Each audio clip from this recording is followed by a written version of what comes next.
Bekas cupang di jasad istriku. 1. Mbak Anggia meninggal, pembuluh darahnya tersumbat. Sebuah foto jenazah istriku dikirim oleh adik iparku, di mana wajah wanita yang sangat kucintai itu terbujur kaku dan pucat pasi. Tanganku gemetar, lutut ini seketika terasa sangat lemas. Air mata, sebab istriku sedang dalam keadaan mengandung 3 bulan. Aku yang baru 2 bulan berada di perantauan pun bergegas meminta izin untuk pulang. Lebih tepatnya, aku memilih resign. Meskipun bos tidak mengizinkan karena hal semacam ini katanya bisa dibicarakan tanpa harus resign. Entahlah, yang jelas sekarang aku harus pulang. Karena kabar mendadak ini membuat duniaku seolah hancur dan runtuh seketika. Tunggu aku, Maida. Jangan diapa-apakan dulu, mbakmu. Aku akan pulang secepat mungkin dan mencari tiket penerbangan tercepat agar aku bisa segera sampai ke Jakarta. Aku membalas pesan dari Maida, pasti mertuaku dan saudara-saudara Anggia sudah berkumpul di sana. Kenapa? Kenapa pembuluh darah istriku bisa tersumbat, padahal ia tak mengidap penyakit apapun sebelumnya? Aku bolak-balik ke loket tiket di bandara, meminta tiket penerbangan pada pagi ini. Katanya, tiket pemberangkatan pagi ini sudah penuh dan hanya tersisa jadwal pemberangkatan pada siang hari. Aku tak bisa menunggu lagi, pagi ini juga aku harus bisa lepas landas dari Thailand menuju ke Indonesia. Aku menghubungi temanku, dia mempunyai kenalan agensi travel. Aku berharap ia bisa membantu agar aku bisa pulang ke Indonesia pagi ini juga.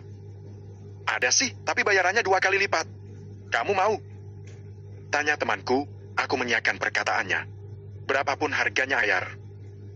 Aku minta jam penerbangan non-stop di 3 kota, supaya penerbangan menuju Indonesia lebih cepat. Kau bisa aturkan? Ini urgent. Istriku meninggal. Ucapku dengan suara yang bergetar, karena istriku pergi tak hanya membawa 1 nyawa, melainkan 2 nyawa sekaligus. Hatiku hancur, pikiranku berkecamuk. Kenapa bisa istriku pergi dan membawa janin yang ada di dalam kandungannya? Bayi yang telah kami nantikan selama 2 tahun lamanya. Aku termenung di dalam pesawat, mata ini kian panas dan menganak sungai. Dada ini terasa sesak dan tak bisa kutahan lagi, akhirnya air mata ini jatuh berderai. Aku memang bodoh, mengapa aku harus meninggalkan istriku dalam keadaan hamil di rumah? Kenapa aku harus pergi bekerja ke luar negara?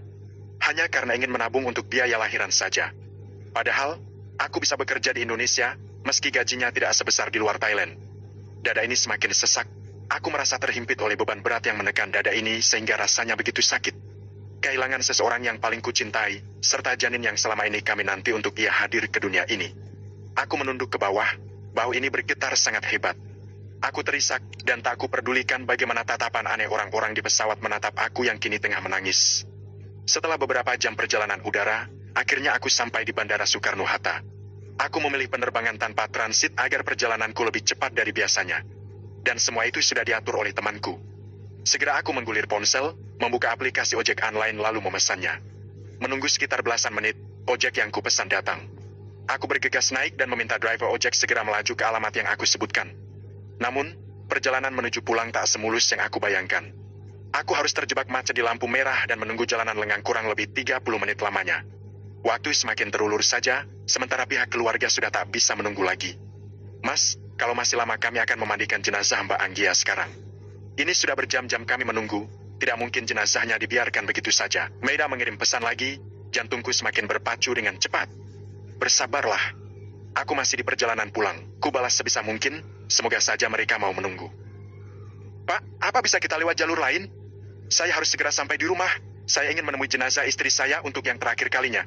Aku menepuk pundak sang driver. Tidak ada, Mas. Kita sudah terjebak dalam kemacetan. Dadaku terasa nyes berkali-kali, sebab harus diburu oleh waktu dan didesak oleh Maida. Jangan lama-lama, Mas. Jangan sampai tetangga pada pulang karena menunggu lama sekali. Tetangga juga banyak kerjaan.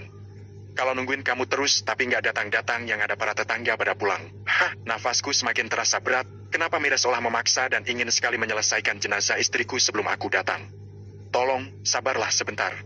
Aku akan berusaha segera pulang. Sebentar lagi aku sampai, balasku.